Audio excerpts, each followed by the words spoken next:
සොරුන් වංචාකාරයෙන් සහ මිනිමරුවන් නිසා දියුණු වූ ලෝකය. වයිරල් වර්ල්ඩ් වෙත ඔබව ආදරයෙන් පිළිගන්නවා. අප කවුරුත් දන්නා පරිදි ශිෂ්ටාචාර ආරම්භයටත් පෙර මිනිසුන් හට තිබුණේ තම කුසගින්න නිවා ගැනීමේ ප්‍රශ්නය පමණි.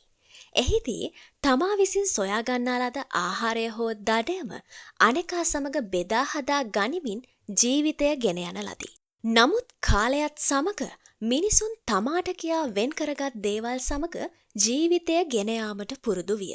උදාහරණයක් ලෙස ආහාර තමාට හා තම පවුල වෙනුවෙන් වෙන් කර සුරක්ෂිත ලෙස තබා ගැනීමට යම් යම් උපක්‍රම වගේම තමාට කියා වෙනම නිවාස සාදා ගැනීමටත් තමාට කියා වෙනම ඉඩම් ආදිය වෙන් කර ගැනීමටත් පෙළඹුණි.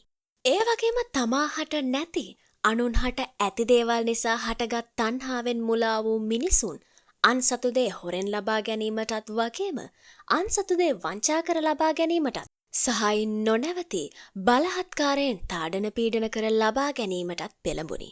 මෙය කෙතරම් දුරදිග ගියාද කියනවනම් තව මිනිසකු මැරීමට පවා පසුබට නොවන තත්ත්වයට පත්වීම බරපතල තත්ත්වයකි.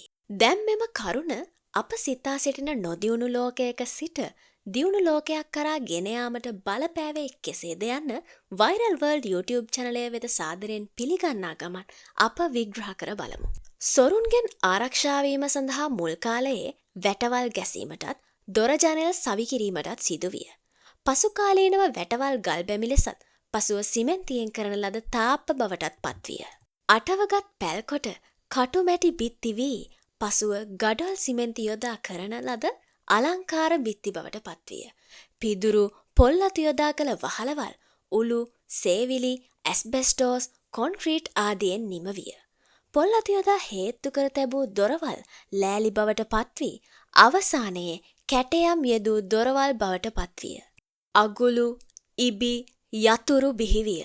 අලංකාර මිල අධික ලොක් හැන්ඩල් බිහිවිය. ඒවාද නවීකරණය වී පාස්වර්ඩ් සහිත ඇක්සස් කාඩ් සහිත දොර ජනෙල් බිහිවිය. කවුරුන් නිසාද? සොරුන් නිසා නොවේද? මේවා නිර්මාණය සඳහා විද්‍යාව ඉංජිනේරු තාක්ෂණය යොදා ගන්නා ලද අතර රැකියා අවස්ථා ව්‍යාපාරික අවස්ථා බිහිවීමත් සමග මිනිසුන්ගේ ජීවන රටාව සම්පූර්ණයෙන්ම උඩු යටිකුරු විය. පාසල්, විශ්වවිද්‍යාල, තාක්ෂණික විද්‍යාල, රාජ්‍ය, පෞද්ගලික වශයෙන් බිහිවිය. අපේ සාමාන්‍ය භාෂාවෙන් කිව්වොත් මේ සියල්ලම සොරුන්ට පින් සිදුවන්නට නොවේද? මදක් කල්පනා කර බැලුවොත් අද පවතින බොහෝ රැකියා සහ ව්‍යාපාර සොරුන්, වංචාකාරයන්, මිනිමරුවන්ගෙන් ආරක්ෂා වීම සඳහා නිර්මාණය වූ ඒවා නොවේද? පොලිස් නිලධාරීන්, ආරක්ෂක නිලධාරීන්, ත්‍රිවිධ හමුදාව, මහේස්ත්‍රාත්වරු, ලෝයර්ස් වැනි වෘත්තීන් පවා නිර්මාණය වූයේ එම නිසා නොවේද? වංචාකරුවන්ගෙන් ආරක්ෂා වීම සඳහා සොෆ්ට්වෙයා වර්ග යොදා ගැනීමට බැංකුවලට වගේම ආයතන වලටත් සිදුවිය. ඒවා නිර්මාණය කරන ආයතන බිහි වූ අතර රැකියා අවස්ථාද බිහිවිය. CCTV කැමරා, කම්පියුටර්ස් ආදිය ලෝකය වෙත දායාද විය.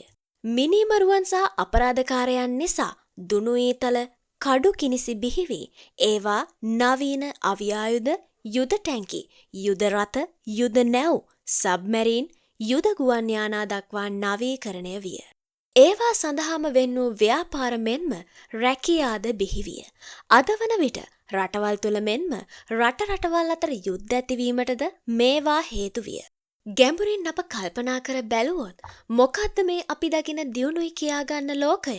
සොරුන්, අපරාධකරුවන්, මිනිමරුවන් නොසිටියනම් මා පෙර සඳහන් කළ ව්‍යාපාර, රැකියා නොමැති වූ අහස උසට වැඩුණු කොන්ක්‍රීට් වනාන්තරවලින් තොර වූ ලෝකයක සිටිය හැක්කේ කුසගිනි නිවා ගැනීමට උත්සාහ කරන, අව්වෙන් වැස්සෙන් බේරීමට නිවාස සාදාගත්, විලිවසා ගැනීමට ඇඳුම් මැදගත්, රෝගවලින් බේරීමට බෙහෙත් භාවිතා කරන, එකිනෙකා වෙනුවෙන් ජීවත් වෙන සුන්දර මිනිසුන් වෙසෙන සුන්දර ලෝකයක් නොවේද?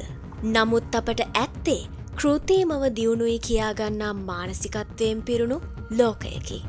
තීරණය ඔබ සතුය.